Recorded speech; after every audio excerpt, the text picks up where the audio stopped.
Yeah, I mean, all it takes is one team fight where Kuriko doesn't get correctly focused, and he just wins, right? But how likely is that to happen? Like, it's not hard to just click on the rise. Like, everyone in this game knows that Kuriko decides who wins. Yeah, luckily for FTV, without Baron buff, it's very easy for them to clear waves. They have Rise. Rise just stands there. EQ, EQ, EQ. Wave is gone. Yeah, but the Elder and oh no, Police gets caught out there, takes so much damage for free from Parquet. There's an Elder spawning in 30 seconds, 2 inhibs down for FTV. Like, yeah, they can clear the waves all they want, but this Elder is basically uncontestable. I really don't understand the recall for Rika. He should have cleared the bot lane wave before recalling. Top lane turret does not matter at all. Just give it up. You don't have to defend this out. Like, I don't think he's even going to defend it. that was such a useless reset. Yep. And I mean, this just means that there's absolutely no way they can contest the Elder. Oh, they try to go on top of LL. If they get LL, they might. Nope. He hook shot away. And he has teleport, so it does not really matter. You just escape. Miocon? Nope. Yep. Nope. And FTV just looks like they have no idea what they're doing. Sadly, that's the case. They have a very good ADC player and pretty good support player as well. Sadly, the rest of the team, not great. At least this I'd love to know who's calling the shots. Honestly, I'd love to know who's sort of taking on that captain role. Probably between Rika and Kuroko, looking at the history of the team. Maybe even Miocon coming in. I hope because those are the two players who have played all spring for FTV as well. Then again, it wouldn't actually surprise me if it's Rika. I think it actually makes sense for it to be Rika because that explains why he doesn't pick tanks. Yeah. I think it's probably Rika. It's because if he's the leader of the team and he's dictating that sort of thing alongside their coach, that makes a lot of sense. And Police gets locked in the Jarvan ult, has to use the flash. There's a good Yuumi ult to buy some space there, but LL still locks him up in the Hextech ultimatum. Down is into the GA, but Rika's already dead. Miocon will follow. Pot manages to just about get away, as does LL. Kuriko did some good damage there, but in the end, 2 for 0. Yeah, and once again, Rika just jumping into the back line. I really don't like what he has done so far in this game. I think actually your point about that's why he does not play tank is a little bit weird to me, because wouldn't a shot caller be very good on tanks? Yes, unless he's arrogant. I mean, maybe if he's the captain, that's a good point. Exactly. If he's the captain, no one has the authority to say, Rika, just play a tank. Like, shut up. You can't play carries. Yeah, that's if true. He's in the leadership position, his team might want what your point was. Yeah, okay. Yeah, I know you get it. Controlling the draft. If he's to explain to the people watching, my theory is if Reek is controlling the draft, he wants to be a big reason that FTV win, not just playing tanks, even though he's much, much better at tanks. So I feel like if he wasn't the leader, someone would just say, shut up, pick Poppy. I personally, I feel like the way FTV plays around Rika, because I don't want to put all of the blame on him or anything like that, but the way they handle his picks and his play is abysmal. It's not great, that's really for sure. By the way, Police ended the game with a score of 3-0-3. His support did not die either. Bot lane for FTV, definitely the shining light. I'd hope to see a little bit more bot lane focus for FTV, because that's probably their strongest suit. Police has been popping off in the last 2 weeks. He had an absolute crack of a game against Gum. This first game was very good for him as well. Highlight play in the top lane in the 2v3 there with his Yuumi. Yep. I think Police is legitimately a very good ADC. It's just a shame that he's not being used well. So one thing we do have to do is pick an MVP in this one. It's a little bit tricky because I feel like Cerberus shouldn't have won that game. In a lot of ways, I think FTV more lost it than Cerberus won it. But I think Pot had a really good game. His Jarvan ults were super clutch. I think Parquet is also a contender. Very good I Corki agree. play. Yep. He had some mistakes there in the top lane where he just went face first into Rice, and Rice just stood there and Absolutely lost killed his him. mind. That was not great. No. So maybe it's Pot. Maybe it's LL. Did LL Maybe? commit any mistakes? I think his team Not fights were really. nicely done. Yeah, I think It's so. hard I to just think decide. I just think I just think Pot played Jarvan about as well as he could. Like he was obviously a tank, so he didn't have the highlight plays, but he was super disruptive. Yeah, he had good engages. I'm fine with giving it to Pot. He's now That's where my our leader for MVPs for Cerberus, and Cerberus has just won their seventh game of the season. So now their game score is actually better than FTV's. FTV is now sitting at 7-20, while Cerberus is sitting at 7-19. So one game ahead of FTV. Obviously, that does not really matter because Cerberus is 3-0 against FTV. So if they close out the series, their head-to-head is 2-0 anyway, and whatever the game score, 2-0 head-to-head is Yep, better. So, yep, Cerberus on a very good track to lock seventh place and even contest for sixth place. maybe.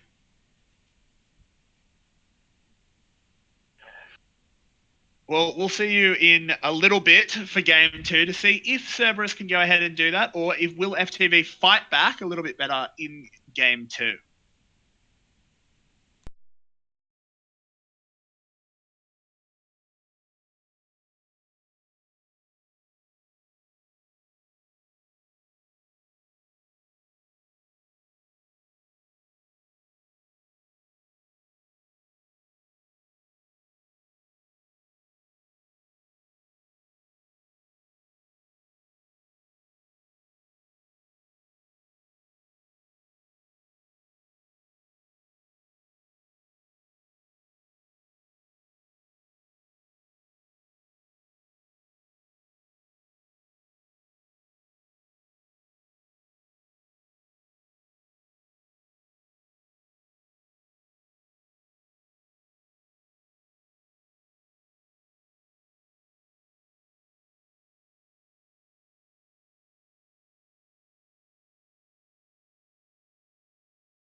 Welcome back, everyone, to Game 2 between FTV and Cerberus, match of the century in the VCS. We are into Game 2.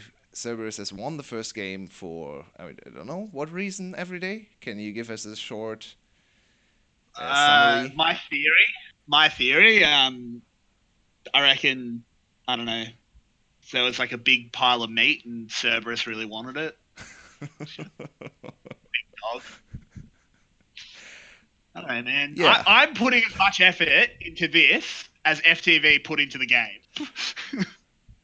sadly, that's what it looks like, because recap, don't play a split push champion if you want to engage. And if you want to engage on a split push champion, don't build for split push.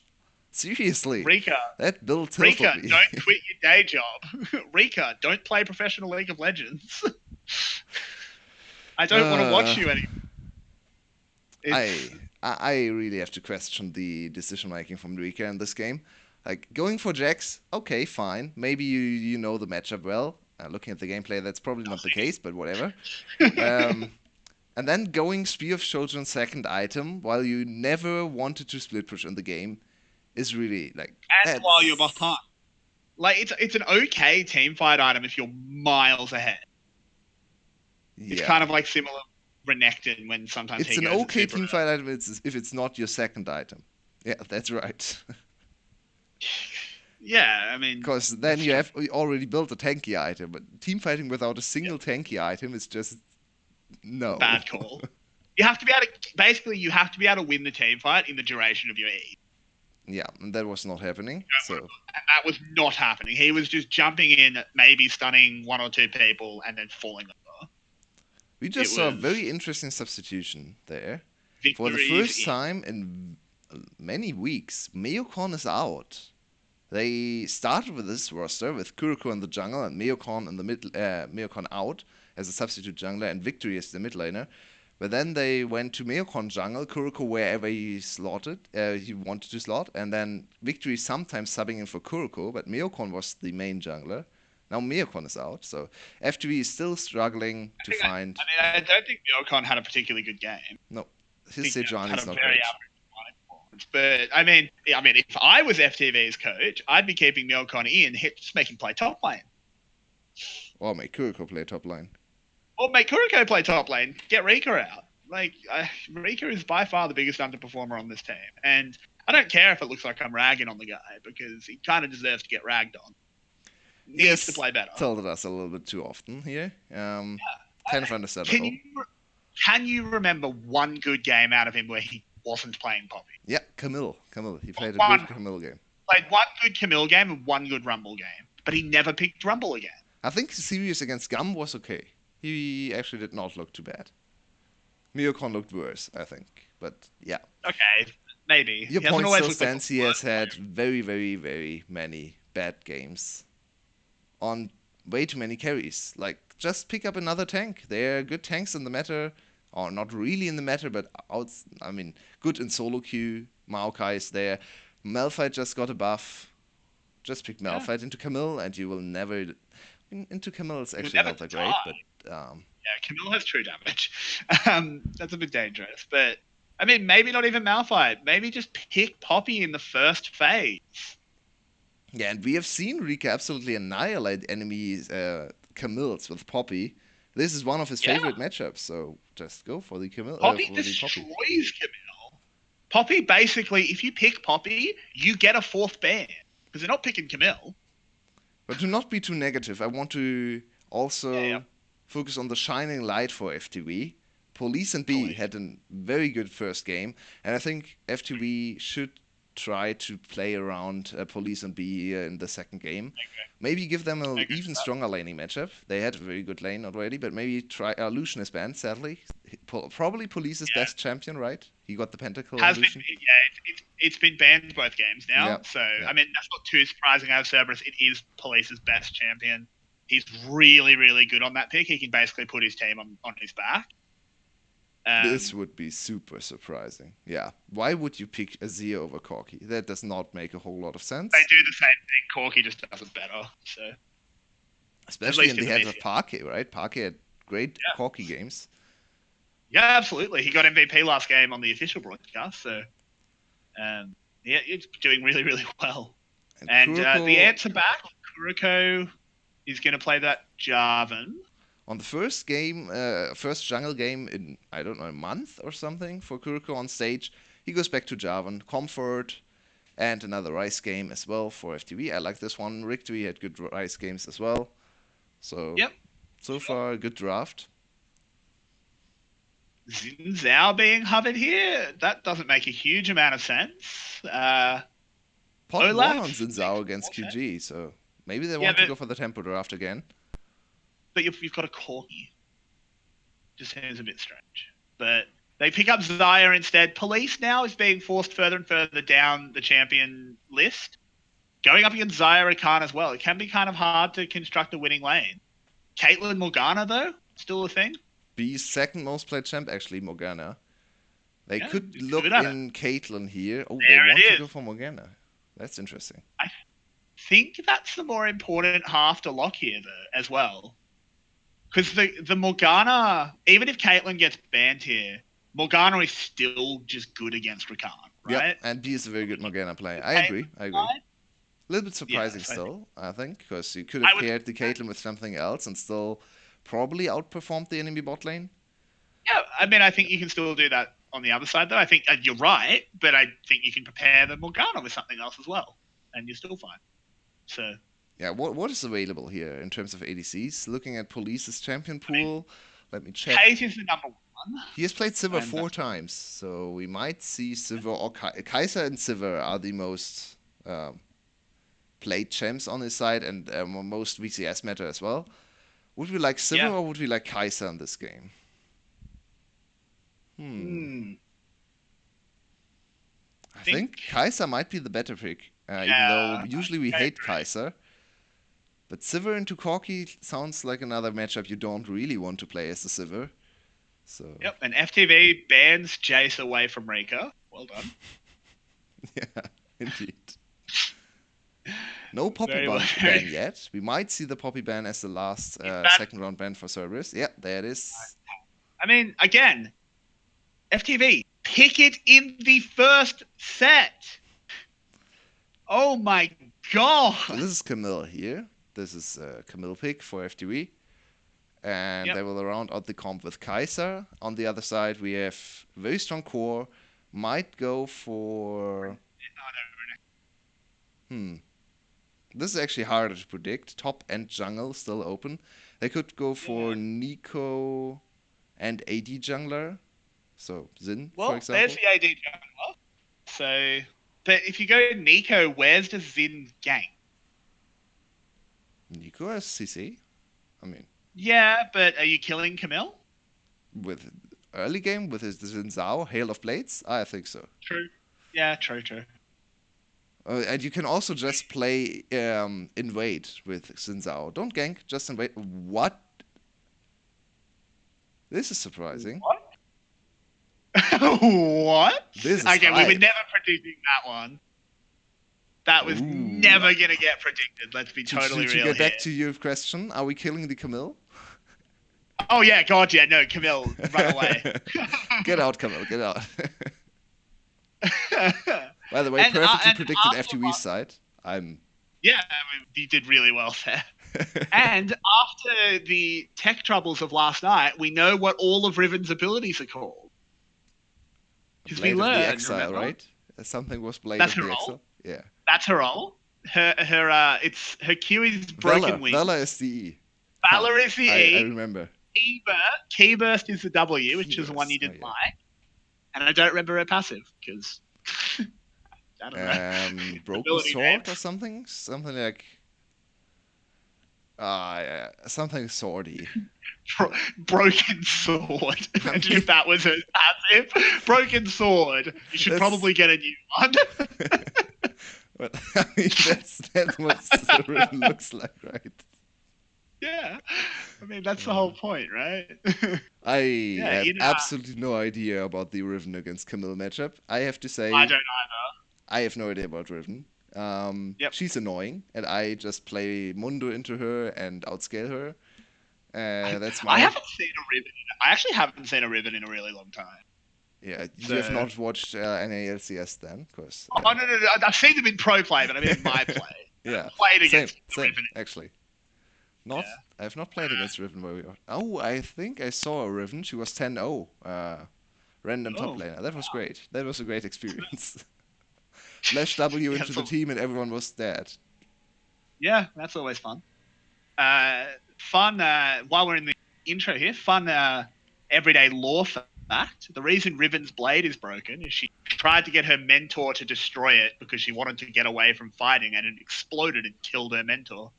So she Excuse wears it. me? So she What? carries it as shame. Yeah, because Riven was Noxian, but when they fought in Ionia and did like horrible war crimes, Riven wanted to not fight anymore. So she got her mentor to destroy the blade, but it exploded because it had magic in it Okay, and Riven killed her mentor. is another enemy character. That's for sure after that lore. Right, the writing in the lore is great, just top notch. Oh, I like this move from Ronopi. This is something we saw a lot in at MSI from Nikki X, support from What are we? G2, obviously. Yeah, wow, this is strong. Just going straight in as Rakan. Wait, Assertive. did they just take the red blue buff? Are they just gonna steal it? I think they are. This is interesting. I've never seen Yeah, that happen. and LL loses the initial trade here. Oh, but he Not a gets the great start. zoning. By the way, I don't like a Riven skin where her blade is not broken. That's a little bit I know, weird. and LL's gonna die. Yep. Oh, is he? Oh, he flashes. No, he's got bush. Oh, but adaptive shield. Ooh, adaptive shield.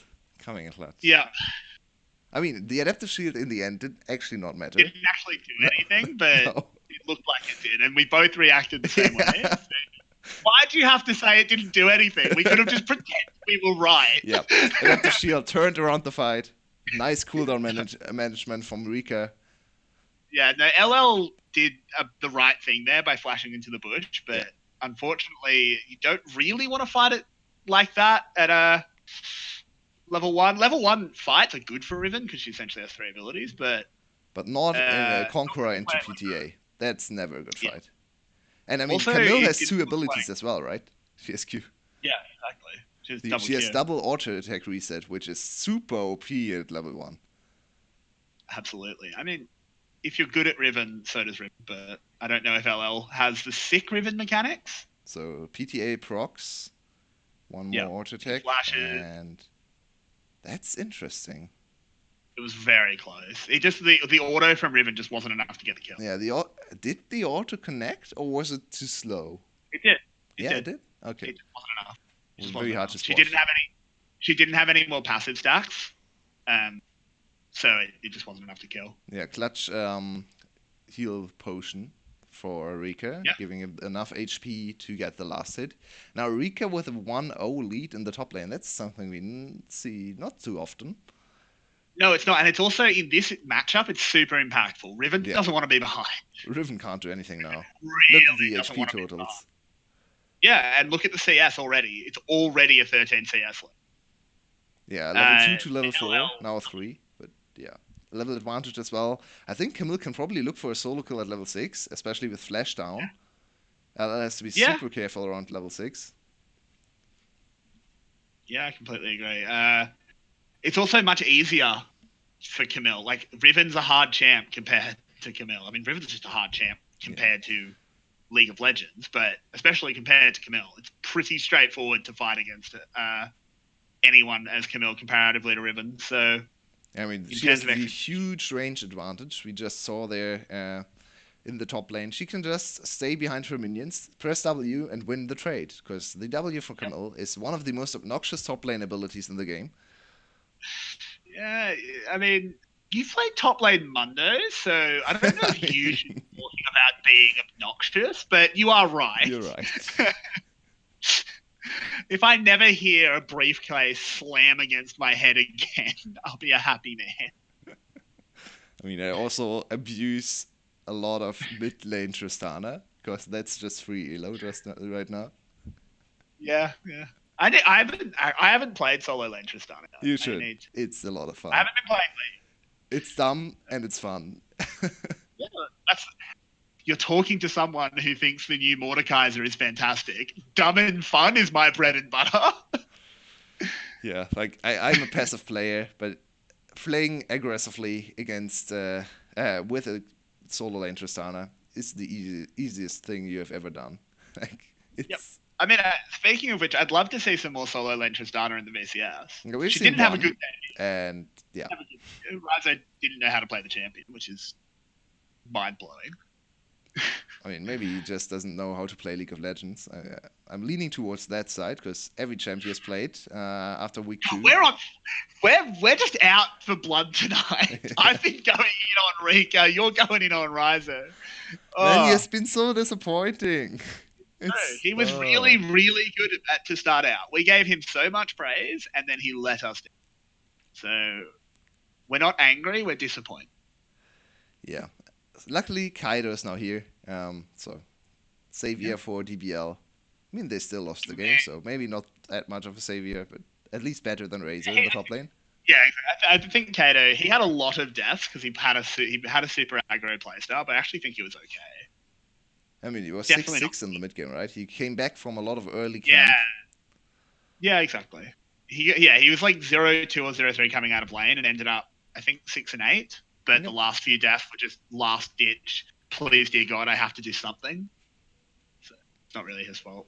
Don't really like this move from Rika, I have to say, if we go back to this game, because the last Yeah. minutes, nothing really has happened. But yeah, there was a little bit of an opportunity for Rika to go for the all-in at level 6. I talked about the level 6 potential, but he just pushed out the wave to get the reset.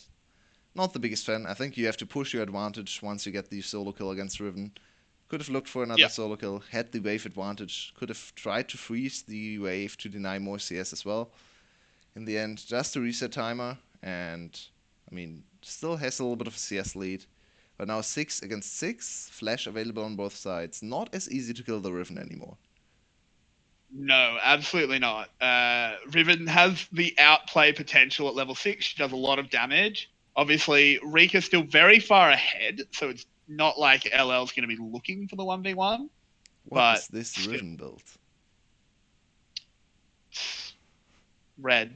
It's red. What? We've had, remember back in the day we had blue Ezreal. Yeah, now it's Now red we have Riven. red Riven. Okay, nice. Zach? I'm not sure what this is building into. Yay, she's tanky. Yeah, and Rika's just gonna freeze the lane. I mean, she's one of the few champions with an AD scaling on a defensive ability, and I think that's why the only one. the only one? No, I I think can't. there's another one now. Is there? Yeah, Pike. Pike has a scaling. Wait, Wait, how which does one it of work? Pike's abilities is defensive? Kind of W, kind of. Okay, yeah, it's not a shield, but his It's not. movement speed scales on lethality. Like that's kind of a I think defensive scaling. that's more. That's a more utility scale, Yeah, you're right. You're right. not so much defensive. You're right. There was another one. It might be. I'm not saying there's not, but I don't count Pike. Not sure. Riven is definitely one of the few cases, maybe the only one. It's very, As you have a very. slideshow corki happening in the mid lane. Nice to see. Oh, so that was actually VCS. Good. Yep, I thought that that might was have. not on you. Yeah, I mean, sometimes it's. League of Legends is a hard game, so I sometimes prefer to sit down at my computer and play Microsoft PowerPoint. Yep. It's a great game. That's a great game. Okay. Did you see the happy Excel, the happy spreadsheet after Excel No, won yesterday? That was great. I didn't know. What name for a team? Excel. That's brilliant. It's Yeah. I mean, one of my favorite games of all time has been accurately described as sitting down at your computer and playing Microsoft Excel. okay. Which I one play is a that? lot of Dwarf Fortress. People will have heard of it. It's a game where it doesn't teach you how to play and it doesn't have a UI. It's What? basically sitting down and playing fantasy Microsoft Excel. Good game, though. Fantastic game. Does not sound like a good game to me, but I guess I'll take your word for it. I'll explain it in the break. Okay. Go ahead. Let's focus on a much better made game in League of Legends. Speaking of, we really don't have much to talk about in this game. Did you No. see Riot today? Yep, I saw the fighting They're game announcement. actually Riot. They're actually Riot Games, not Riot Game. I mean, does TFT not count? It's in the same client. If it was in a different client, I'd count it. Yeah. I mean, it's only in the same client because they make. Because advertising. I mean, Yeah, they want smart. all the Blizzard games are on the same client as well, right? No, they're not. They're in the same launcher. What, Not in the same whatever. client. Come on, that's the same. No, that's a distinct difference. That's like saying all Steam games are in the same client. I mean, I'm fine with saying that. Wow, whoa. Steam's a good game, man. You get like 1 million. No, that's why I don't think same client constitutes the same game because TFT is very different. Okay, fair enough. And the fighting game I for mean, Riot I games will have the same characters as well. So I don't think you can really say it's the same Well, universe. I mean, But it's the same IP. It's definitely a different game. It's just the same IP. Yep. That means intellectual property, everyone. In case you don't know what that means. It's being. I've told you this. I don't know if I've mentioned it while we've been live. I really like fighting games. I actually watch. I don't play because I'm rubbish. But I watch a lot of fighting games. Like I'm gonna watch a lot of Evo this weekend. But it's being made by Arxis, who are a good company to make fighting games. Like they're pretty good. They have made some mistakes, but they're a premier fighting game making company. So should be a good game. I'm keen. Okay. I am not too familiar with fighting games other than Super Smash Brothers, I have to say. You don't like. Well, yeah, it won't be. I can pretty much guarantee, since it's Arxis making, it won't be a Smash Bros. Style game. It'll be a Street Fighter style game. Okay. Yeah. But we'll see. I mean, I'm keen for it. I think it'll be fun. I think Riot might have a bit of culture shock if they try and make it into an esport. But here we go. There is a little bit of a fight here. Pot going in, doing a lot of damage. Riven here as well, doing heat. Zeldris to pick up the first kill. Pot goes down in response. And 1 OP on a sliver of health. LL doing a lot in the backline, but he can't finish victory. The victory. They get out. The Realm Warp saves him. Zeldris now burning to death. Pops the ult. Can Rika find the way forward? He can, but he goes on to Parquet instead. B will be the one to claim the kill. And that is 4 kills picked up for FTV. What a great team fight for FTV. We might be in for a third game. Of course, this one looks good. Wow, yeah, that was nicely done from FTV. First real action in the game. They forced the team fight around the Rift Herald and have better positioning. Great execution from Victory. He's not even level 11, so still pretty weak on the rise. Look at this one again. Look at the positioning for Riven, especially. LL over the wall, goes on top of B. He actually he altered way too early. That was huge. Police gets out of there, and Police and Victory in the pit, but LL is not strong enough, and Victory turns around the fight. Interesting flash from Police, don't really understand what he was doing there. Rika is still almost full HP, so he can re-engage the fight, and then Police and Victory actually don't want to go away from the fight. Re-enter. Yeah. B gets the last kill, though. Overall, yeah, so one big mistake that I more noticed in the replay was LL, he went for the greedy, I want to hit 4 people with my ult. Riven's ult has execute damage. Yep, that's very true. So, and he's only level 9, so only level 1 Riven ult. But he could have, like, if he had held it, he would have actually cleaned up the 2 players that were TPing out by the Realm Warp. He would have almost certainly gotten those 2 kills. And that completely swings the fight. And yeah, LL, greedy with the ult. Really greedy. Yeah, now very straightforward play for FTV in the bot lane. Just summon the Rift Herald, get the first turret. There's nothing Cerberus can do to prevent this one from happening. Immediate snowball into a Mountain Drake as well. So this looks like a very, very good mid-game setup for FTV. 4k ahead almost. And strong top laner, strong mid laner. Bot lane is about even. We might be in for a deciding game 3, because Cerberus is far behind the second one. Yeah, It's very, very true. Um, just to comment one more time because I'm indulging my other love. Arxis, the people making Riot's fighting game, makes Dragon Ball Fighters, which is maybe not the most balanced fighting game ever, which it's not really a fault of the game's systems. It's more just the balancing, obviously. But it's one of the most cinematic fighting games because it's based on Dragon Ball. Okay. So all the level 3s and stuff are like super impressive and all that. I'm really keen to see League champions with that. I'd love to see what they can do. Who will be the best fighting game champion for League? I mean, in terms of who will translate best into a fighting game, No, who will be the strongest? okay, I'm just gonna predict numbers, am I? No, I no, no. mean, I mean, you can go for the best translation into fighting game as well. I think there's a lot. I think Braum could translate really well. I think he could translate really well as a grappler, which is a super valuable archetype in a fighting game. Okay. Um, There's literally wrestling a Braum skin, so that fits. exactly. Like, so well. he'd be a bit of a grappler. The tricky thing is, how do you translate range champions? Because you can't really be ranged in a fighting game. Oh, that's interesting. Okay. Well, you can, but the way ranged in fighting games works is they'll typically zone. So they'll use projectiles to kind of like keep you back because that's what you always want to be pushing forward in a fighting game generally. Yeah. But that's fine for one or two champions in a roster in a fighting game. If that's half the roster, that's a bad game. Yeah. Okay. It's a really I boring game. It's a super boring game because when two zoners go up against each other, it can be a bit of a boring matchup. So you don't want them to be super common. I think Yeah, Jack should be good Kane, as well. No. yeah, Jax would translate really well. I think Kane would translate really well. He could have a really interesting level 3. To explain that, generally in fighting games that aren't Smash Bros, when you execute combos, when you either block or hit someone, you'll generate a resource, like your meter, and then you'll be able to spend that to do special moves, which are in Dragon Ball Fighters, in particular level 1 or level 3.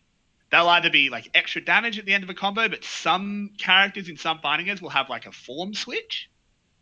Like if you're familiar with Dragon Ball, Frieza turns into Golden Frieza for 5 bars. So you could do something with Kane, where if you spend 3 bars, you turn into Raft, and if you spend 5, you turn into Shadow Assassin. You have a different moveset. That'd be really cool. That'd be super cool. But we don't know. It just got announced. Yep, we'll have to see. Is it supposed to be published this year? No, right? I have no idea. Highly unlikely. If they're only announced now, like in early 2020 is what I'd guess. But I mean, maybe because like it's sort of the worst kept secret, right? Yeah. People have known that this was coming for a while, so maybe it's closer. I didn't watch the announcement live. I've sort of just read that it's happening, so I'm not sure. Yeah, we'll have to see. Right now, this game, the reason we talk about the fighting game a lot is this game is hitting another little state. Not a whole lot happening right now. Still 5k gold before FTV. Next dragon will be there in 1 minute. We might have a little bit of action around the next dragon, because it's an Infernal Drake, so both teams should try to go for that one. By the way, what do you think of the Rice build? Righteous Glory is an interesting one. I mean, that's a bit of an older build. Yeah. I don't know how good it is on New Rise, honestly. Do you want to be charging forward nearly as much, or do you just want to let your E spread itself? Well, Roto P's dead. Yeah, I'm personally of the opinion that New Rise should build full AP, because he has insane damage numbers. But I can kind of understand why he's going this defensive build, because this was usually the Doinby special teamfight initiation, teamfighting Rise build, which was very unusual on the old Rise, because he didn't ever want to teamfight. He was a side lane champion. Very true. So, I mean, going for the old teamfight build is probably good for staying alive longer, and if you stay alive longer, you get more DPS, or more damage out, not DPS. I think that theory holds true if it was just any random defensive item, but it's a Righteous Glory, so you sort of almost want to lead the way in for your team because you have so much movement speed. I think it's just the righteous slow because of the stats. It brings mana, Yeah, HP, a little bit of defensive stats as well. It's a very true. nice item for Rice stat-wise because he gets to use all of the Touch. stats. I mean, if you're not going to use the active though, isn't Frozen Hearts better? Maybe. No HP on Yeah, Frozen Heart. I mean, yeah. true. It's just armor. Ooh, LL has to instantly flash out. No flash on Riven makes the champion so much harder. And Victory is charging forwards, but nothing Yep. really happens with the shockwave. I mean, he can. He's Victory is super strong. Yeah, there's no one who can burst him down. And it is Jarvan that secures the dragon, but it could be Cerberus winning the fight on the backside. They've already picked up one kill. The health bar's low. Pot will go down second. Down, in goes Police. He's going so aggro here. Has to stopwatch. Hasn't actually secured any kills yet. This is a little bit dangerous. No, there it is. There's the second kill. I tell a lie. He had secured one, but he goes down. B fishes for a Q, but can't get it. In the end, 2 for 2, but the Infernal goes to FTV. Yeah, I like what FTV did here once again. Interesting role allocation for the team fighting. This time the ADC actually has to charge forward for the DPS in the backline being the Rice to catch up to him. Interesting how they played on this one. And I think with the AP build coming in for Police, they can probably set up team fights like this later on more often because he will go for the not stopwatch, the Zhonya's later on. So you can charge in Zhonya's, give the Rice enough time to catch up, and then Rice will take over in terms of damage and backline access. So let's look at this one again. Interesting execution. Rika jumps in. Once again, he's just there to delay the fight. Actually does not go down. Nicely done. And our Police kind of prolongs the fight, flashes forwards on top of Ron. Victory's here. Completely unfocused because everyone was just focusing on They had to Police. focus on Police. Yeah. He was in the middle of the game. I really liked what they did there. Actually, don't really understand the defensive item build in that case, because if you want to teamfight like that, just go full damage Rise and try to explode the enemy backline once all of their attention is focused on Police. So now, in this particular case, this item build actually hurt them quite a bit, because I think Rise could have gotten 2 more kills if he went full AP. He was very close to killing the Corki, very close to killing Ron OP as well. But in the end, it's still a teamfight victory, right? So does it really matter? FTV now at 7k ahead. Infernal Drake secured. Strong position overall in the map. Yeah, overall, very good position out of them. So, Trap set where up. do we... Yeah, I mean, this is Victory potentially in a lot of trouble. Ron actually misses the engage there, giving Victory a fair bit of time, but he will go down. Oh, this teleport. This is a little bit dangerous. We might have a developing team fight. Rika just walks away. Just teleports in and saunters out. It was very close to Cerberus being dead, because if Victory there gets one more EQ off, the teleport is actually a good teleport, and they can re-engage the team fight. LL, what are you doing? Why are you dying? I don't know why LL did that. This is a bad Riven game. A very bad Riven game. Kind of sad to see our first Riven in the league falling very far behind, doing absolutely nothing. So now Riven and Tristana have been debuted in the VCS, and both did not look too great as solo laners. To be fair, Tristana got ahead and was just mis-execution in the team fights. Yeah, it was complete mis-execution. I mean, he didn't even get that far ahead, unfortunately. He was 7-3. He was very far ahead. Not in lane though. He got that not later. in lane. That's fair. But he got gifted that triple kill that really got him back into the game. This is going to be a pretty free Baron here for FTV. There was absolutely no vision and no contest out of Cerberus. So FTV in a pretty good position here. 7k gold up at 24 minutes is a little bit of a stomp, honestly. Yeah, this game is over.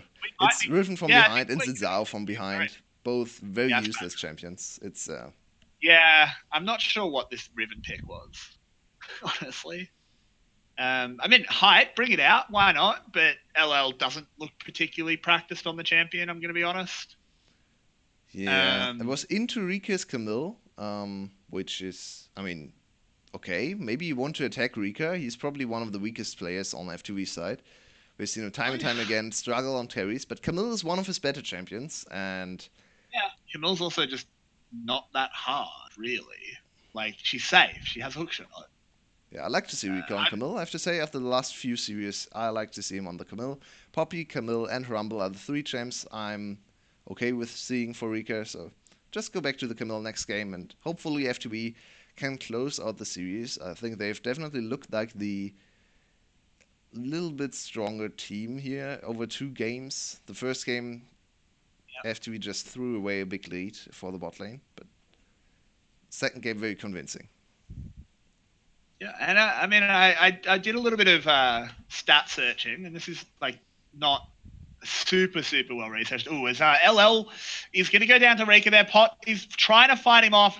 Zid's out at this stage of the game, does literally nothing. Parquet teleports in as Rika actually went forward despite seeing the TP. Has to use his flash to survive, but gets away. Rika. Yeah, that was not a smart move. But as I was saying, so I looked up who really counters Camille by the stats. Riven not in the top 8. The only really meta champion, actually Swain. Swain? That's Bring interesting. Swain. I mean, it kind of makes sense. Can you go in on Swain Does if it? you're Camille? Early Really? on? I think you can early on. I mean, this is not highly researched. I'm literally just looking at stats. But apparently, Camille has a 42%. It's very interesting. Pretty And low. considering that Riven overall has a very high win rate, it's interesting to see her struggling against Camille even in solo queue. I mean, Camille is no, also sorry. I should clarify.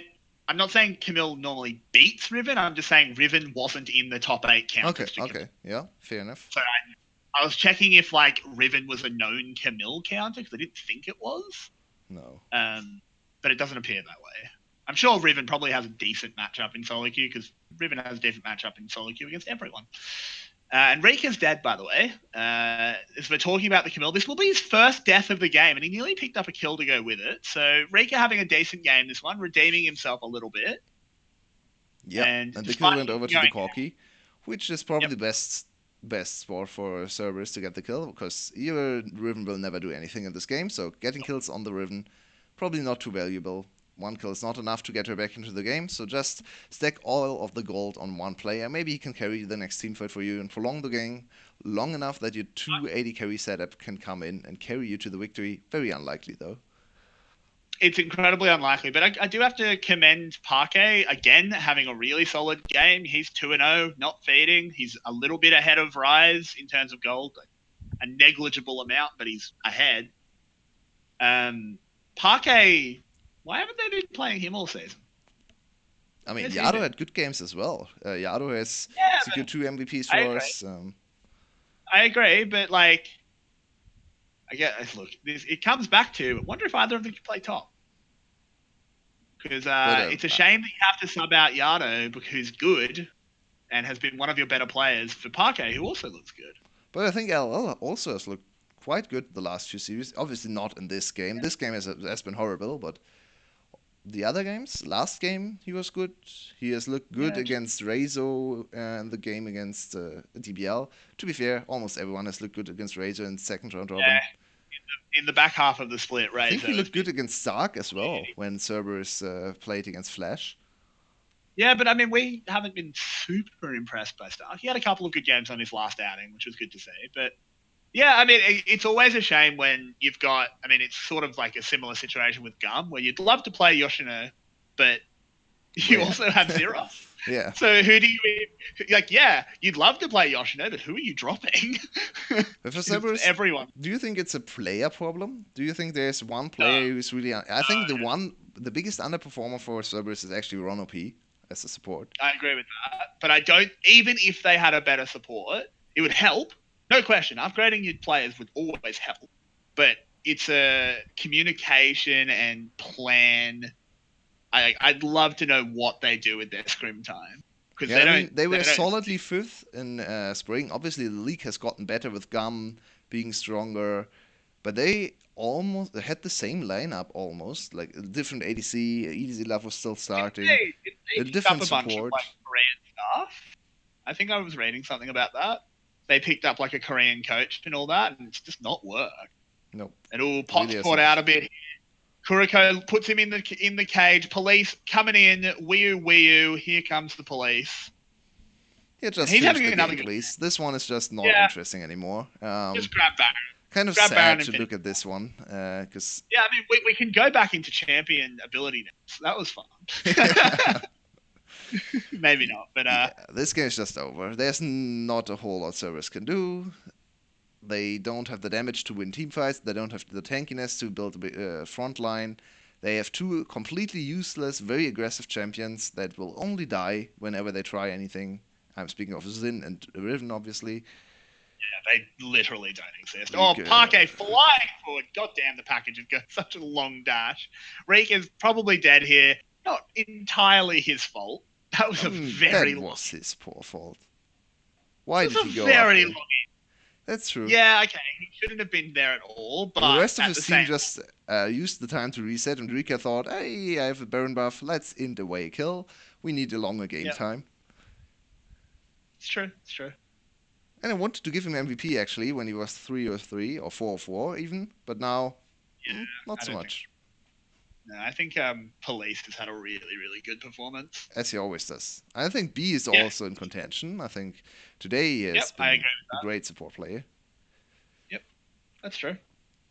We'll have to see how they end up closing out the game before we start awarding any MVPs. I mean, if FTV is able to lose this game from this position, I I think I refuse to cast further series for FTV because that would be a tilter. I mean, I I mean, if you had messaged me today and said, "Hey, I think we need to boycott Cerberus and FTV," I would have been on board.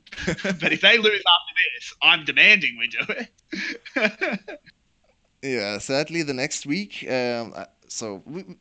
can talk a little bit about the next series we have on our hands, or because that one will be very important. Loki facing Yeah. off against Evos, and That's a Loki looked really very good against DBL, 2-0 in DBL. yeah. They looked very very good. That was obviously a bit of a that's a series to go back and watch for the record. That was a super fun series. That was a great series, and don't skip this pause. The pause is the best Yeah, part of exactly. the Don't series. don't skip the tech pause. We learnt so much. Also, like just going back on that, I haven't heard anything else, so I assume there was no like foul play or anything. That bug that caused the tech pause is hilarious. What was it For again? the record, those of you that may not have, Artifact was playing Corky, and for some reason, he just at one point in the game, he just didn't have Fog of War anymore. Oh yeah, right. He could just see the whole map. And I mean, like, we said it at the time, like, it was like 10 minutes into the game. I assume it happened, and within a minute, he was like, whoa, guys, what the hell? I'm not going to accuse him of playing like that for 10 minutes, because my God, that'd be an advantage. Indeed. I'm sure it was just. Did you see what happened yesterday in the LEC in terms of bugs? No, I didn't watch the LEC live, That was so unfortunately. hilarious. Wow, there was a lot of What damage on the W.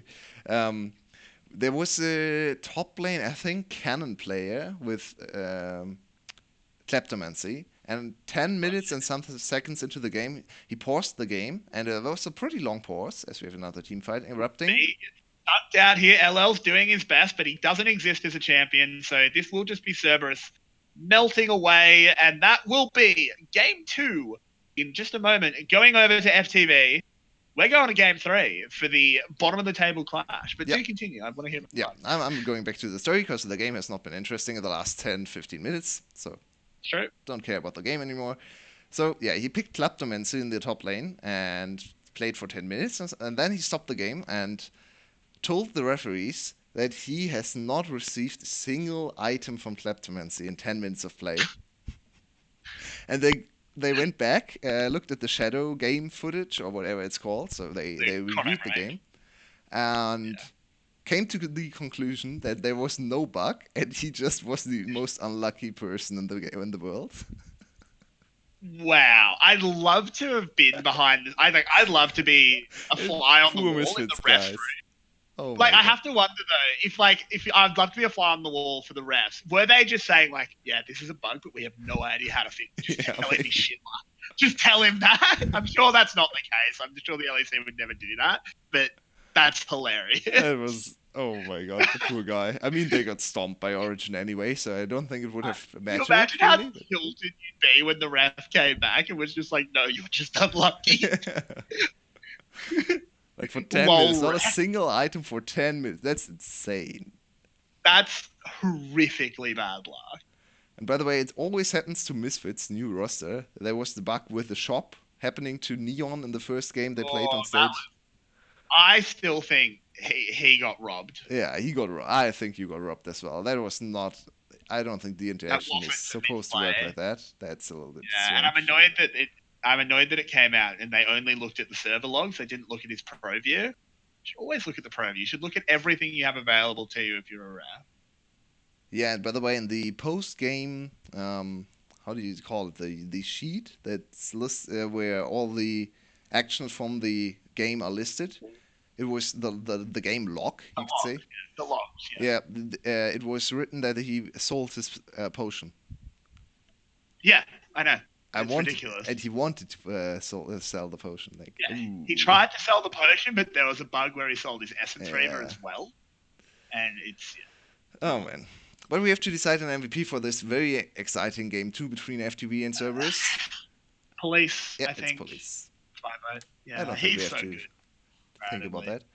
Shout out to Yep. B, always also playing a great series, and we'll have to see if FTV is able to win through bot lane against Cerberus and go to 3-9 with a chance of tying QG and maybe even getting out of the relegation zone. That would be a really big achievement for FTV. Not sure if they are Yeah, capable of doing that, but yeah, maybe. but even just getting close, at least you might go into the demotion tournament hot. Yeah, that's very important as well.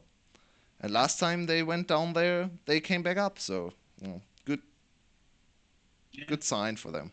At least they're able to still win games in the main league, so playing against challenger teams should be not a piece of cake, but not the hardest task ever. yeah. You'd hope so. So yeah, after this very uneventful game 2, we'll hit a little bit of a pause and we'll be back in 5 minutes and a bit to come back to the greatest series ever played and see who is able to close it out. Let's see.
G'day everybody, welcome back for Game 3 of a surprisingly hyped series. Just kidding. FTV versus we'll be going into Game 3. We have to hope that it's a better game coming out here. We've had nice quiet time where we've all, borderline been an ASMR stream. So have to hope it hypes up. Yeah, I Do you reckon we have mean, the game.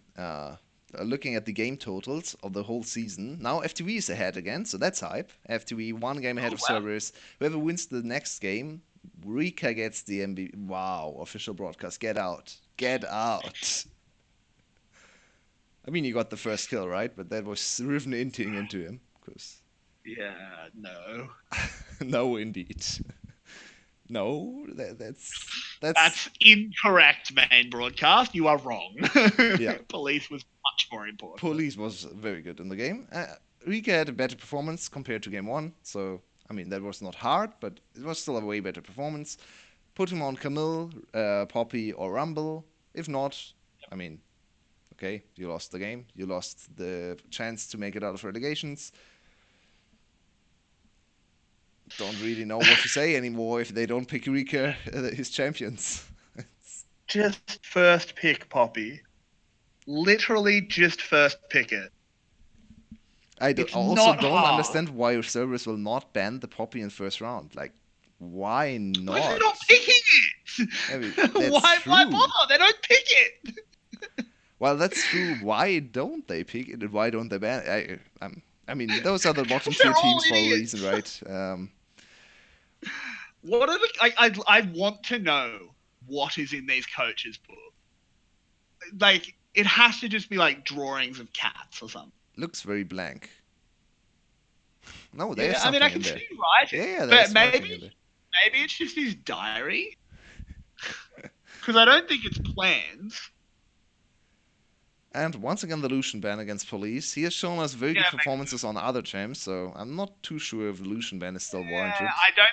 I don't think he's shown a performance to the standard of his Lucian. Like, maybe that's right, yeah. But you can't, like, unless you're investing all 3 bans on him, like, you can't ban everything the dude can play. So you may as well just get rid of his absolute best. Poppy's open. Oh, that's an interesting adaptation here, coming in with the Rice ban. 2 times in a row they counterpicked Rice. They picked Rice as a counter to Corky, I should say, and worked out on both games quite fine. I would say first game Rice did not look too great. The second game, Victory definitely had a better Rice performance. Don't like his build, but whatever. He dealt damage in teamfights, so that's what he's supposed to do, right? So everything was correct for him. Yep, absolutely. I think you. Now. Oh, what? Why would you ever pick Poppy?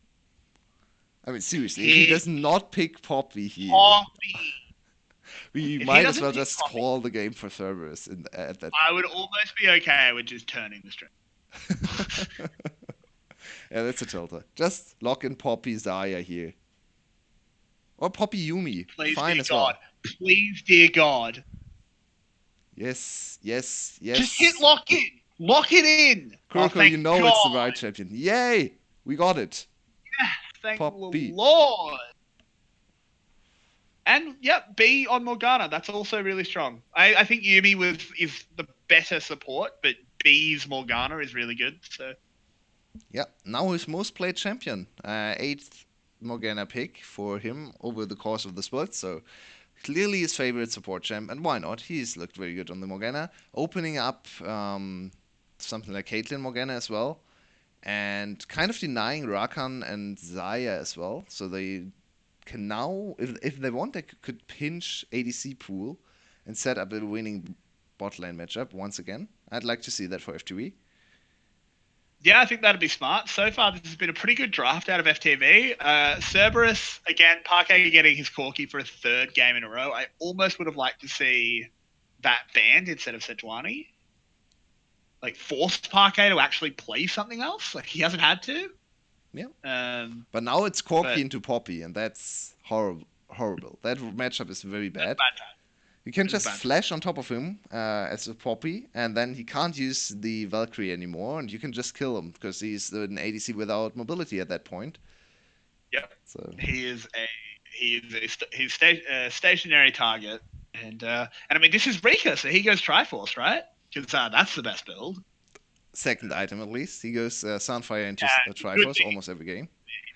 if he went Triforce first, and someone like at that point, someone from the audience should just get up on the stage and pull his computer out. That's very true. Like somewhat like some plat from the audience should just be like, Rika, get out. I'll finish this one.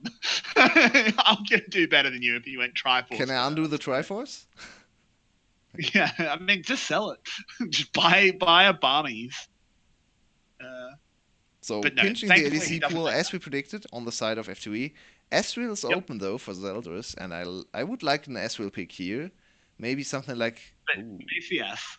Yeah, it's VCS. Sorry, And that was a UK bad England. prediction. That was on me. And Caitlyn is still open, so this time Caitlyn Morgana is there for Police and B. I would like to see Caitlyn Morgana for this very strong bot lane. And Yep. we might see Police on Caitlyn. That's the everyday dream. I know. I mean, yep. I love the police, law enforcement. Everybody obey capitalism. Ooh, I don't know about that in Italy. That would be Jarvan going somewhere very strange, but thankfully it was just a hover. And LeBlanc in the mid lane against Corki. Pretty hard for Corki. Like LeBlanc does a lot of damage, Well, but don't go Braum. Don't. Braum is suicide. Braum is Braum conceding is lane. literally Like, suicide. Yumi is open. Yumi is not great into this bot lane. I'm not It's sure if better you than want to go Braum. Yumi here, but Braum is way worse. Wow, this bot lane does not exist for Cerberus. They have to play completely around top side now. It's interesting that you use the word this bot lane does not exist because pushes glasses up nose. In lore, Braum doesn't technically exist. What? Yeah, he's What? a legend. He's a legend, basically. Oh, He's a interesting. Freljordian legend. They tell the story of this big buff mountain man, but it's like, is he actually real? No one really knows. I mean, we'll not know after the game because he'll not show up. Yeah, I mean, we won't see him in the game, so they'll find little sacks of gold near a little poro every now and then. Should be nice, I'm sure. Oh, Braum into Morgana and Caitlyn. He'll just get pushed out of lane all the time. Like, Yeah, he just doesn't do anything. Kai'Sa's Does he already do? very bad into Caitlyn Morgana, and Braum on top of that, it's like, okay, we can now take bets for when the bot lane turret falls. My guess would be 10 minutes, maybe You're 9. saying 10 minutes? Oh, damn! You stole mine. I was going to say 9, so I'll go with 10 then.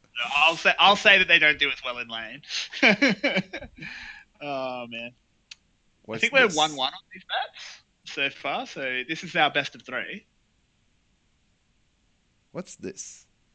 First blood by season, so I assume spring versus summer. Spring versus summer? Xuan, whatever the pronunciation is. Don't try. I'm glad you're the one that tried because And the other one is very intriguing. Also, Hey. I mean, it's got an accent. It's got an accent on it, so it'd be like "hey." I imagine.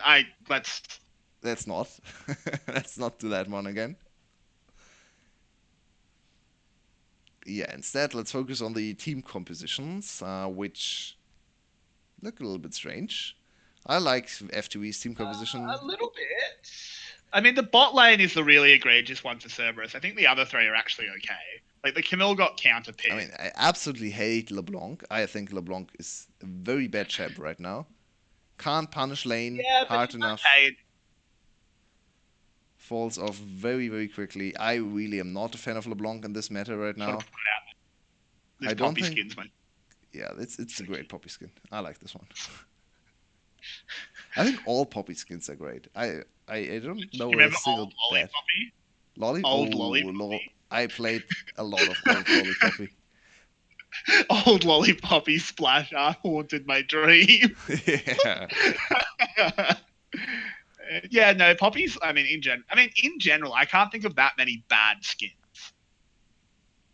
Like Yeah, there are a couple, but in general, Riot's got a really good not the art biggest fan team. of this Caitlyn skin, I have to say. Does not look too great. Yeah, me neither. I really would have liked him to go Officer Caitlyn. It's not the best skin, but it would have been really police for police using They have Officer very Caitlyn. cool Caitlyn skins. Luna Wrath Caitlyn looks Yeah, insanely cool. Pulsefire Caitlyn. Pulsefire Caitlyn is nice as well. Yeah, This one, not so yeah, much. it's a bit boring.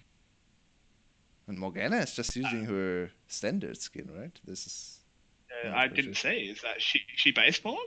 That's a good flex. I like a good flex just using the base. Hmm. Also, fun fact: Caitlyn has a skin that's part of one of the oldest skin lines in the game before they did skin lines. Oh, really? Yep. What's that? Safari Caitlyn was part of the internet browser line that wasn't officially a thing as Kuroko Escapes because it was Explorer Caitlyn, Firefox Ari, the Safari Caitlyn, Firefox Ari, and then there's an Oh, Explorer as I now I understand what yeah. this theme They were is. they were Okay, internet okay, cool. browsers. Yeah, Yeah, they were all nice. internet browsers. I mean, they're also just independently good skins. But that was what the And joke. there's Chrome Ramus, right? Yeah, exactly. Yeah, Nice. I Chrome Ramus yeah, Firefox RE. Oh, okay, yeah. that's nice. That was a thing. I'm not even kidding. That's like legitimately a thing. Firefox RE is a cool skin, by the way. I like that. Yeah, I really like it. That's one of the. I think that was the first skin I ever bought was Firefox Ari because I was an Ari main way back in the Hey, day. Ari was the first champ. Was the champ that just came out when I started the game. Early. That's interesting because mine was either Ari or Volibear, whichever one was first. I don't remember. Yeah, Volibear was probably the one champ before Ari, because Ari, Yeah, when I first logged into the client, there was Ari and Victor, and I think Ari was right. already out, and Victor was published like 1 week Would have after I been started. coming. So yeah, I think I was between Ari and Victor, so you're one Ah, patch ahead of me. memories. God, the game was so different back then. It was But the like, first champ I really wanted to play was Karthus, because I played in high school, like we played high school team that's not matchups. that's not base Morgana, by the way. That's No, no, it's not black. I'm not sure what that skin's called, but it's not base. that's Anyway, also too continue. So cool. Yeah, so we when I first started, my friends already played a lot of League, so I was way worse than them. And we had a few beginners, so we played 5v5 custom matches. And one right. of our better players, I think it was Gold or something, which was way higher than anyone else, I mean, played. that was great when you were in high school. Yeah, Like being gold. uh, Whoa. I think it was mid lane Karthus, and I was Yeah, it just would have been. like after that game, I just wanted to main Karthus because I think one of my he strongest always memories. killed everyone in all lanes, and I was so amazed that Karthus was able I to do think this. I think one of my strongest memories with early league. One of the things I remember most was because I went to boarding school in high school, so it was a boys' boarding school. So we all played league together. So Nice. we'd play as five. Oh, police could be in a lot of trouble here. We'll come back to it. As Ron OP moving forward here, this Caitlyn lane should not be dying early, but Ron OP might be the one to go down, and he is. Police will Whoa! go down in response, but the first blood goes over to FTV, and here comes the turn as well. B picking up a kill with the help of the TPing in victory. Would have really That's not liked to really see the good kill enough. going over to victory. Yeah, unfortunate. I don't think they had a huge amount of control where it went, Nope. but oh well. Back to the story I was Yeah. telling. That was Anyway, a bit of fun. continue. That's way more Um, interesting. yeah, so I went to boarding school. It was a boys' boarding school. We all played together. This fight could drag out. Don't worry, I'll stop talking about random and name stuff if anything actually happens. One of my friends named Nathan. Ooh, Oh. Kuriko coming in. Can you hit the EQ? Played a Kali. There's obviously older Kali. And he got a quadra kill and was on his way to get a pentakill. And Oh no. I was playing Malphite. Oh no. And I teleported, flashed over a wall, altered over a second wall to steal the pentakill from him. And he ran from downstairs in the boarding house all the way up to my bedroom to punch me in the face. Deserved. I mean, Oh, fully deserved. did you think anything else would happen? I don't think so, right? Oh no, I basically did it and then heard like just coming up the stairs and went, yeah, he's about to come hit me. By the way, they just tried to show us the replay. Sadly, some technical difficulties happened. But yeah, basically what happened was it's Caitlyn Morgana, and Caitlyn Morgana is scary, and Braum can't do anything against Caitlyn Morgana, so they just killed Braum. That's the summary of what happened there down on the bot lane. 2-for-1 trade, and FTV off to a great start, almost 1.5k ahead now, 1.3k. Oh, and another play attempted. Oh, Kuriko flashing forward to hit the EQ. Pot will just instantly die. LeBlanc with an early kill and an assist and a 16 CS lead. Yeah, that's how Suddenly you play she's LeBlanc. like This a is real looking champ. very good. Yeah, suddenly she's looking like a real champ. And Parquet could be in some trouble. B still should have the Q. Has it finally, but Parquet flashes so that it doesn't hit. They This is tried a to good force the start here flash for FTV. early on. Very good They got it. patience from Parquet, not flashing earlier, not panic flashing away. In the end, he Yep. got out of there, even though 3 people tried to chase him down. And that actually cost a lot of time for the bot lane of FTV. Look at the CS. Now, Caitlyn behind in CS. Yep, and they've got a minute and 20 seconds before I win the tower question by default. Yeah, that's 'Cause that's unlucky. fair. They have not even gotten a single plating. But I guess there was a No. lot of bot lane attention for Cerberus, so... Yeah, I mean, no, if it goes over the timer for both of us, we both. It's all right. We both have to do a great. I'm fine with calling it a win for you, because... Oh, how generous. 9 I minutes, need a win. 9 minutes was a little ambitious, I guess. I mean, yeah, a little bit. But if things had gone a little bit differently, if there hadn't been the early jungle attention, I mean, it's actually not as ridiculous as it sounds. Yeah, I'm not quite sure what they're actually doing with this lane. They should hard push the waves into the turret and go for turret platings.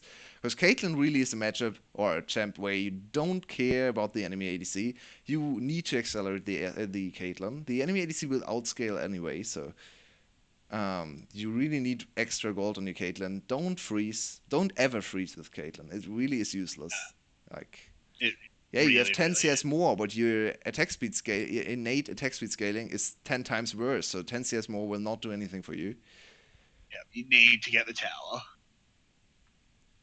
But I mean, with the amount of attention Cerberus has been giving bot, I think it's really hard for them to push here because there's not really appropriate response from Kuriko. I feel like they need to be playing around this bot lane. If you're gonna have Pot basically playing as if you push up for the tower, I'm gonna come kill you, Kuriko needs to sit here and say, no, you're not. You can't just make police 1v3 or 2v3. Yep. I just noticed something interesting. Only support main really would care about because Ron OP just finished his support quest at 9 minutes on the green support island. That's really pretty quick. That's very quick. Like, wow. I am not quite sure how he's able to do that. Whatever. B could have actually gone for the coin in this game. Because even though you want the extra damage from the AP, and the extra AP is nice for your scalings as well, coin might be a better option to get more gold in this lane, because you'll press the enemy to the turret and actually not be able to land too many auto attacks against someone who's under turret. So yeah, that's a good point. His choice is okay, but I think he could have gone for the greedier choice and go for the scaling, more gold income build in this game. But FTV is still far, far ahead in this game. Strong mid laner, strong ADC, and the support is accelerated as well. First Dragon also going to their side, so FTV looking very comfortable in this third game, I should say. Luckily, not the first game. I really don't want to cast 2 more games of these teams. Oh god, yeah, jeez. Thank God we don't have best of fives. That'd be just too much. We'd be in straitjackets at the end of a best of 5 of Cerberus versus FTV. Then again, I mean, how many have we? If you took all of the time in these 3 games so far that we've actually talked about League of Legends, that's maybe 1 game. Yeah, that's actually true. So once again, we're entering a little shade, and not a whole lot is happening. I guess FTV is contesting this first objective. I think it's more worth. I think, like in terms of efficiency, and you're German, I know that's important to you. Yeah, you're better off pointing out when we come out of a lull state. These games have been slow. Yeah, we have little action-packed team fights, team fighting phases, and a few nice Baron calls, but in between, not a whole lot is happening. So Nope. once again, And Zeldris breaking my heart, as always. He's built Stormrazor. What does that do against this lane? Why do you want to spike early against Caitlyn? yeah, we wanted to go for item parity. I can kind of understand where he's coming from in this lane, but maybe he would have lost more turret platings if he'd gone for the early tier. Maybe, I don't know. I think I don't this think is actually a lane I can understand why he goes for this early BF sword. He, yeah, I'm not a big fan of the of this itemization. I think what Slater did once was actually the right call. Just go for the IE if you want to go for a BF sword. Go Yeah, I'm down IE with that. first item because that's still a well scaling build. Yep, and the first turret goes down at 12 minutes 20 seconds, so not quite what we predicted, and also not the tower we predicted. Yeah, indeed. Top lane tower instead. And Yeah, Rika was working on the top lane turret already. This one was yep, I down think he to got. 3 platings, so Rika got 2 on his own, I think. Nice job. Yeah, that sounds. Yeah, I mean, when Rika picks Poppy, it looks good. Yeah. He doesn't have a huge CS lead built up or anything like that, but that's not too unexpected. But he's kept LL honest, which is what you want. Yeah, and LL on the Camille. It's a very interesting matchup against Poppy. Most of the time, you'll favor the Poppy. I think on one item, Camille can actually win the trades. 2 items, it's very hard, and more than 2 items, it's very item dependent. If Poppy ever goes for the Thornmail, I think there's no way anymore for the Camille to win trades.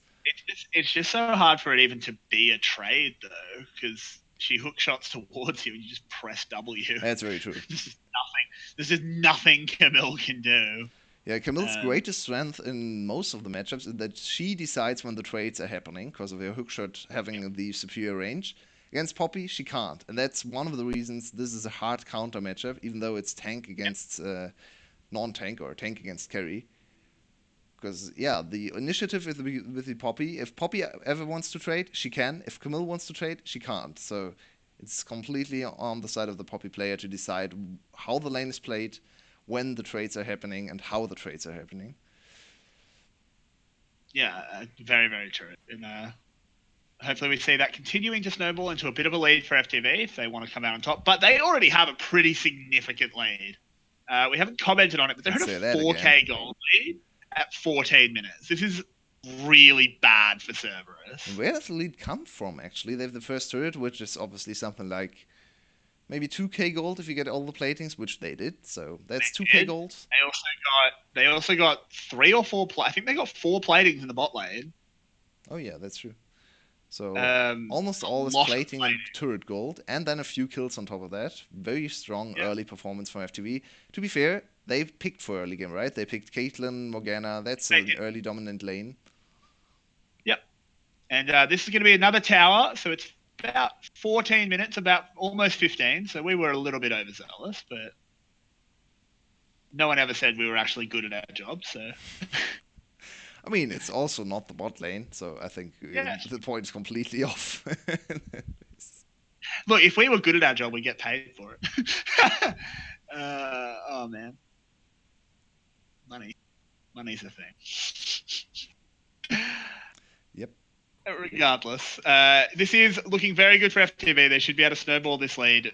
Pretty much no worries. They get a second Ocean Drake here. Definitely not the dragon they wanted to see, but I'm not going to say it's better than second Clouds, though. Oh, B flashes forward and he hit that as well. Trades the flash in the end. That was aggressive.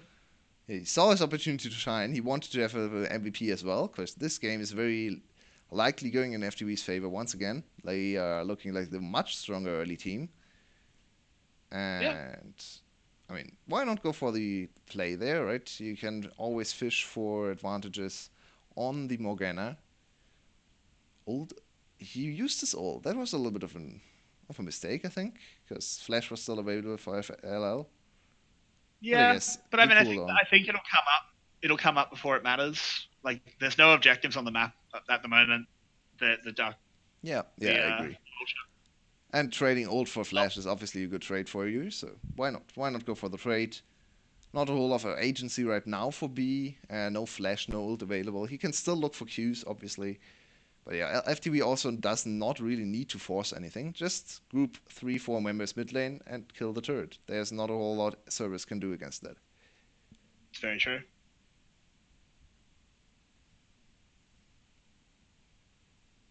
So looking at it, I think Cerberus is sort of built to team fight later on, but are they even going to get to that phase? That's going to be the really hard part here, I feel.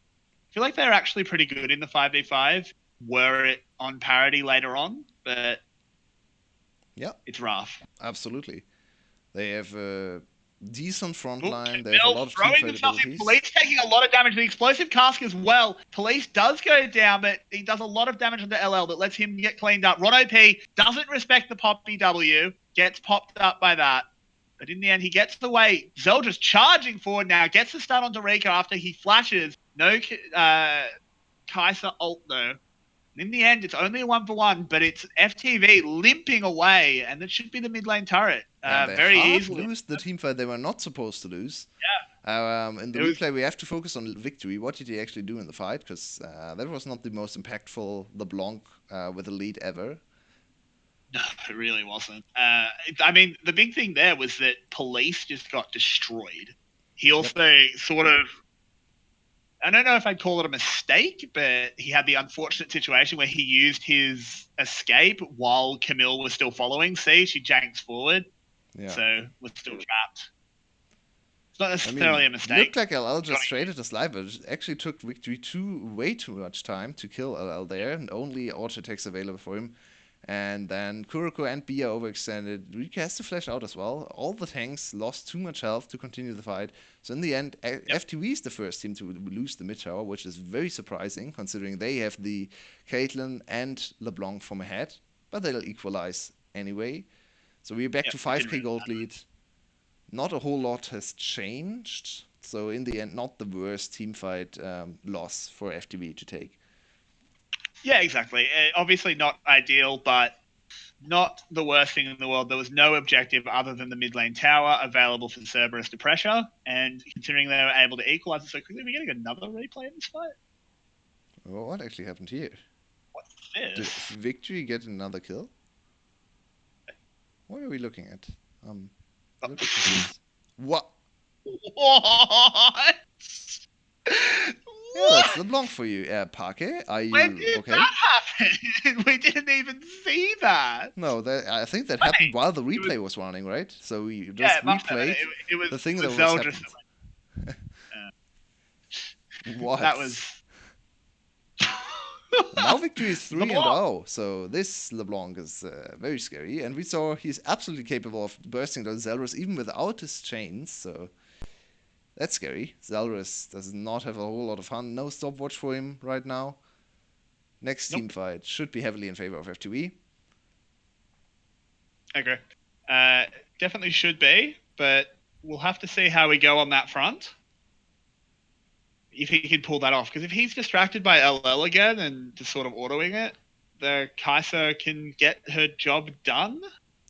I think he could also just look to one-shot LL. Look at LL's item. He has not built a single MR item. You should be able to 100-0 LL as well. Especially if he goes for the adaptive shield on Caitlyn. There will be an AD shield, right? And then you can burst him very easily. Yeah, I mean, here's an interesting question. Bit off topic. Is Caitlyn's ult the worst ult in the game? It's pretty bad. It's pretty bad. Volibear as a support? Yeah, but he's not meant to be a support. He was made as a top That's fair. What about Udyr? I think Udyr is always in contention, right? He doesn't have an ult, right? He doesn't have an ult. And Phoenix form Udyr has been a thing before. It's not a thing at the moment. But Rodo P will get caught out by Kuroko. Really well done there. Parquet manages to get away with the Valkyrie, so it is just that one kill. But Udyr, way too aggressive from Cerberus. Why would you try to get the Ocean Drake here? Does not matter if the enemy team has 2 or 3 Ocean Drakes, so I don't really like the call. Don't fight away from your own advantage. They definitely needed to back off quicker. I don't think securing the Ocean Drake was the worst thing ever because FTV wasn't putting a huge amount of effort into stopping them. That's But true. unfortunately, since Ron died, this gives FTV the chance to start up Baron. And can you really contest this as Cerberus? You There's Smite really don't want available. to give it up. Baron with a Caitlyn, it's pretty scary. And it looks like FTV are gonna give it up. Yeah, Kuriko is not tanky enough to take all the Baron damage right now. So in the end, a good attempt from FTV. I think they could have turned a little bit quicker towards Baron and might have been able to finish the Baron if Victory also attacked or committed to the Baron. So I think they misread the situation a little bit and misread their damage on the Baron a little bit, but it will not cost them anything. In the end, they just get a free reset and can re-establish vision around the Baron and try another time. Yeah. Look at Rika's item build. What is that? That's not a straight up Trinity. I mean, it's got to be a. What does that build into? I'm surprised. No, that's Yeah. not one item he's building for. I think he No, still it's wants to two. go Trinity and then Spirit spec Vid. into Spirit Wizard. Yeah. Yeah. Maybe Interesting even Adaptive decision. Helm. Let's think about Adaptive Helm against. Maybe, yeah. Adaptive Helm usually is very good against Corki, actually. So I'd like to see Adaptive Helm for Rika. Yeah. That makes sense. So we have Adaptive Shield against Adaptive Helm. That's nice. I do like that. After learning what that passive was last game, you haven't referred to it as just Camille's passive Nope, once. it's Adaptive Shield. You've said the proper name every time, and I love that. See, everyone, you should learn. Follow along with Brom E Everyday name, as we have a little state once again. What's the name of Brom E? Unbreakable. Yay, Unbreakable. Yeah, okay, good. I got it. I don't play support either, so What's the name of go the man. Q? Oh, yeah. The shooty thing. Winter Spite, I think. Winter's Bite, right? Okay, that is it. Now you say it. Can't remember the old name though.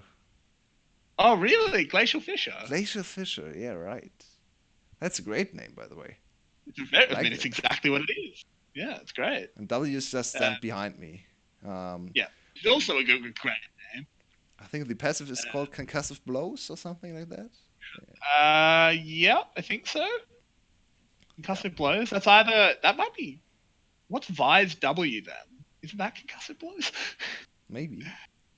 Maybe, I'm not sure. If we have another tech pause, we'll learn plenty. Police had to flash over the wall. Very crucial for the next team Yeah. fight. Once again, by the way, very sad every day on both sides of the ADC matchup this time. Absolutely shattered this game. Just ruining me. Both ADC builds are just bad. Do you know what will tilt me with the next item for Caitlyn? It's going to be a GA. Yay! The GA fourth item special on the VCS. Yeah. Please don't go Caitlyn GA. just doesn't do any damage. Gotta love it. So what are we also, looking at right now in terms of game state? And nothing has happened for the last few minutes. I think FTV should still try to force Baron. They have a very strong I mean, LeBlanc. they've still got a 5k gold lead. Like, they need to be using the LeBlanc lead that they have.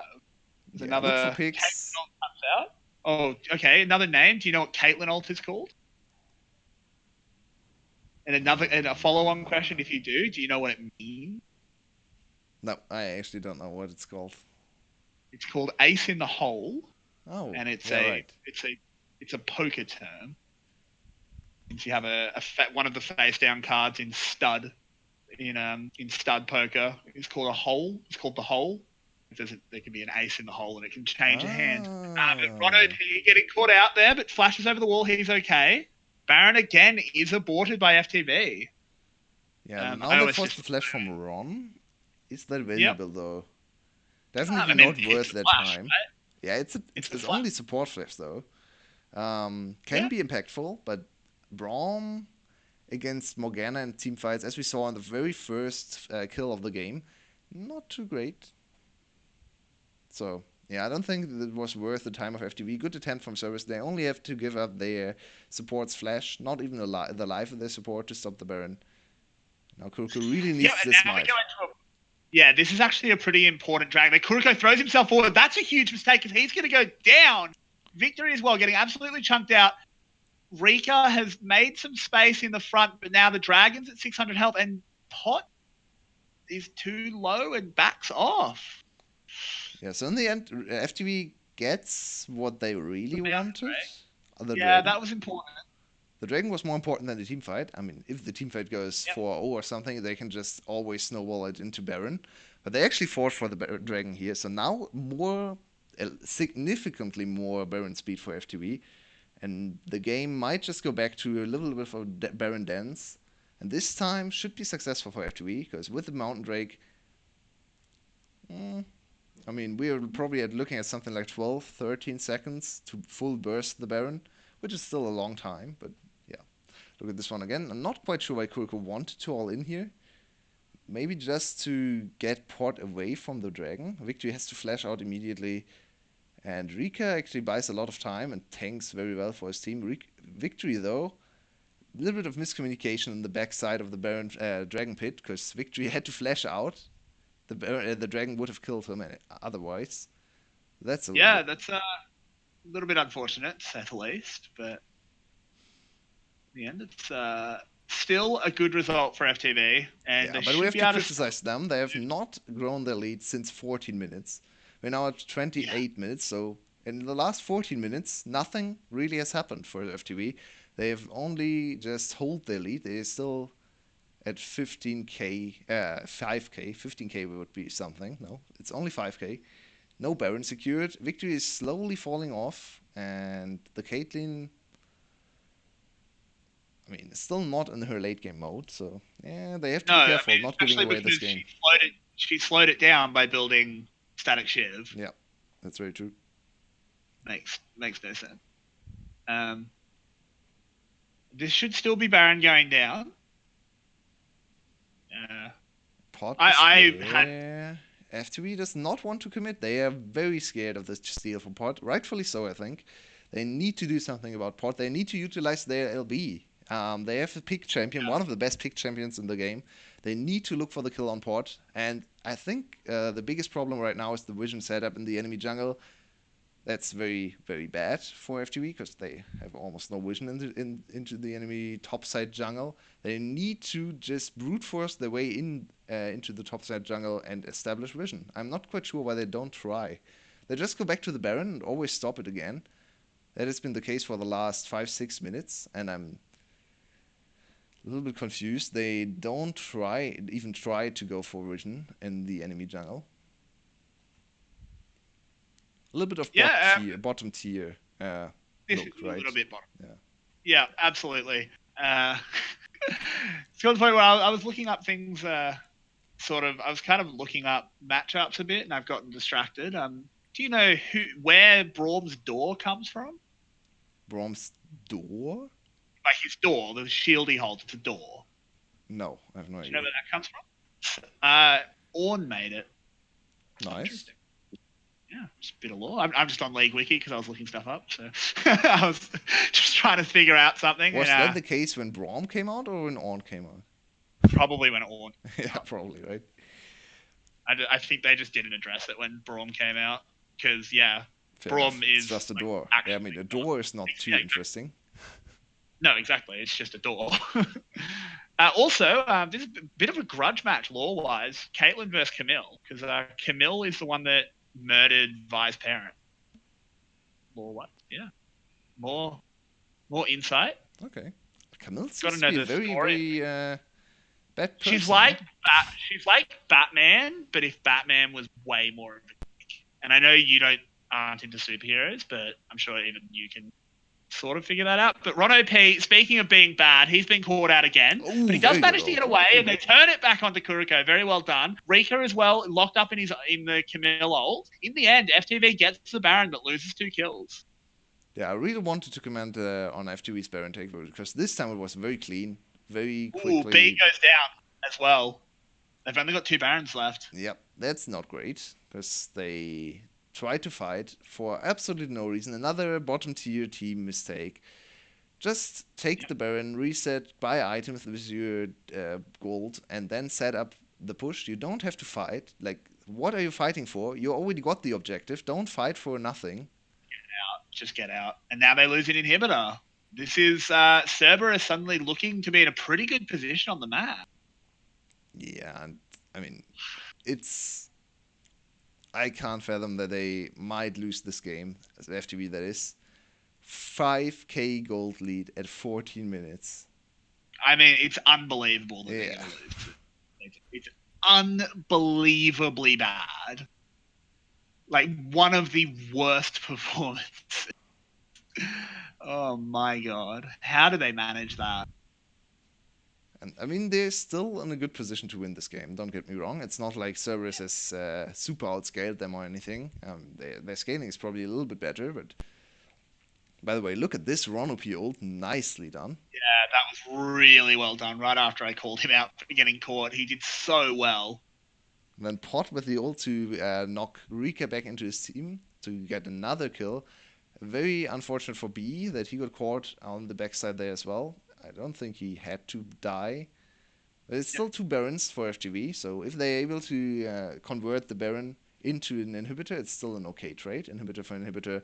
Obviously not what you want if you secure the Baron, but wow. Oh, wow. That's Caitlyn. And I mean, it is Caitlyn, but it is an inhibitor tower picked up, which is more very, very important. Yeah, now Parky has to go back to base. Is that enough time to secure the inhibitor? Maybe not quite, but they still should I secure think the so. inhibitor It's in this Caitlyn. push. Like, you can't There it really is. stop her. Yeah, and that's why you just should not fight. That's exactly what would have happened if they didn't fight early on, right? Because yeah, this was just a free inhibitor for FTV, and they threw away their own inhibitor just with very dumb and, quite frankly, not silly, just silly mistakes. Yeah, it's Yep, absolutely. Unforced error. LL in a little bit of trouble. Ron That's the big off. taking a lot of damage. Rika throws himself in, but instantly has to flash out. So not a good play at all from Rika here. But they get Pot's ult, and that's actually pretty valuable because he cannot now not threaten the ult into his team, especially on police. To be fair, there should always be a shield on top of police whenever Pot comes close. And we have to command police, because look at his item build. He has not gone for 4th item GA. This is a great 100% crit item build for the Caitlyn, so I like this one a lot. Yeah, I mean, I think it's a little bit slow. I think you could have gotten towards the power spike a bit faster. But here comes the engage. LL goes into that stopwatch and goes into the ult as well. Can potentially get something done. Does. Gets Kuriko before going down himself to police. Victory now so low, but the kill comes in before he goes down. And now police is free firing, arresting everyone he can see. I don't think so. I don't think. Oh! Quadra kill for police. He absolutely carried the fight. That's why you buy 100% crit on your 80 carries, guys. This is why. Will we see the second pentakill? Oh, Parky gets caught. This is a penta.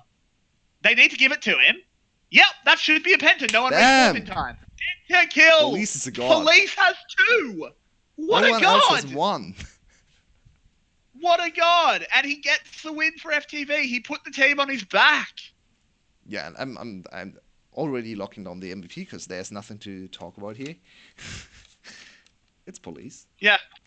Yeah, of course not. Oh man, what a last season. That was great. Great team fighting for police. And we see Caitlyn usually not great in mid game, but in the late game, in the ultra late game, her damage spikes again.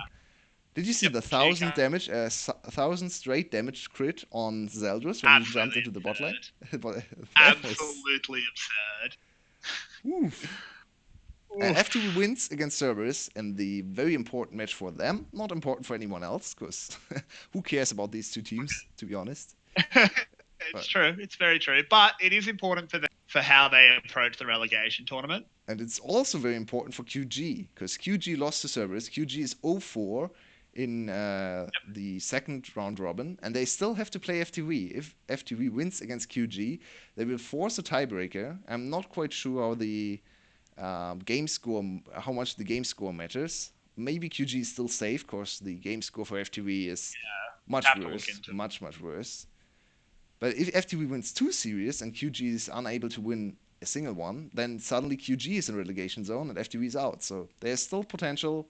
They'll play 2 more games, series I should say. One is against QG. That's the most important one for FTV. And the last Yep. one, I'm not quite sure on. Have to check the schedule to figure out what the last one will be in the next week. Yeah, we'll have to It figure will that one be, out. in fact, DBL. And they won against DBL. DBL last time, 2-0. They So did, but are they going to pull that off again? Pretty hard. it's hard. That's true. But yeah, maybe FTV can do something and in the end surprise us and get out of relegation zone. They have a star ADC player now, and I mean, one star player sometimes it's all it takes for a team to make a resurgence. Yeah, it's true. And I mean, Police is incredibly good. If FTV does end up getting relegated, I would fully expect Police to be picked up by someone else. Do you know what team Police was on prior to this split? I don't know anything about the VCS prior to this split. You know that. It was Gum. Oh, wow. That's I very mean, interesting, right? Because imagine they Gum with Police. almost should have kept him. Like, I mean, it would be a very different Police if he was on Gum, because Gum gives literally zero attention to their Yeah, bot maybe lane, it's actually so. good for him to have one split in bottom tier team where he does not achieve anything in terms of career results, right? But he gets to show off his skill. He gets to be the focal point of the team, the one hard carry of the team as well. And I mean, this seems to be the best option for FTV, right? Just put your bot lane on a very strong 2v2, a very strong Yeah. carry champ for Police, and then top lane is a tank for Rika, hopefully Poppy, engage for Kuroko, victory plays whatever is needed to bridge the gap, and then you have a strong team. Yep, makes sense.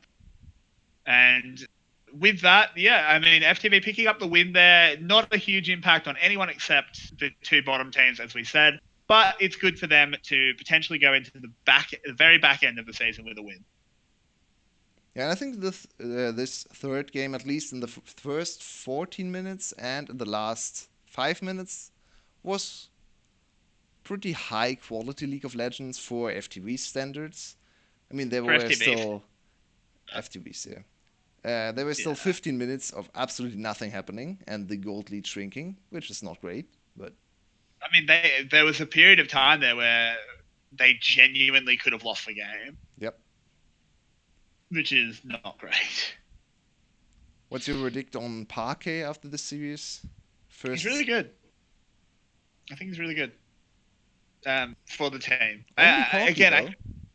Yeah, I mean that's the big thing. It's like, is is he able to play other things, or do they need to bring Yado back in? Because I mean, after this, you just ban Corky. You have to, right? You have to at least see what Parquet can play. But I mean, he might be playing other things in scrims. Maybe they're trying to use him as the main mid laner now. Yeah. I mean, we'll have to see what FTV and Cerberus prepare for the next week. They are done for this week, which is very fortunate for us because we don't have to watch any more games for FTV and Cerberus. Yeah, yeah. One last shade thrown at them for this unofficial broadcast in the first half of the day, but we'll have a very nice series on our hands. Much more hype, much more important. It's Loki against EVOS. It's probably the last chance for EVOS to make the push for playoffs. If they win, they might be able to contest DBL for the last playoff spot. Maybe even Loki, if Loki falters in the last week. If Loki wins, I think players are pretty much decided. There's still a mathematic possibility. No, Yeah, I actually but think that's not true. I think that's not true. No, because EVOS is 0-2 against DBL, and DBL is the only team they could tie if they lose the next series. So that's an automatic loss in terms of head-to-head. So I think they have to win the series. This will be the deciding series looking at the playoffs. Sadly, if they lose, we'll not have the most important week 9 because playoffs will be decided. But yeah. But still, it's good to see how teams look going into the playoffs. Yeah, and a very short break, as we can see, only 19 minutes. Yeah. So we'll head off for Yes. now and be back in 20 minutes for the next series. Thanks for joining us today.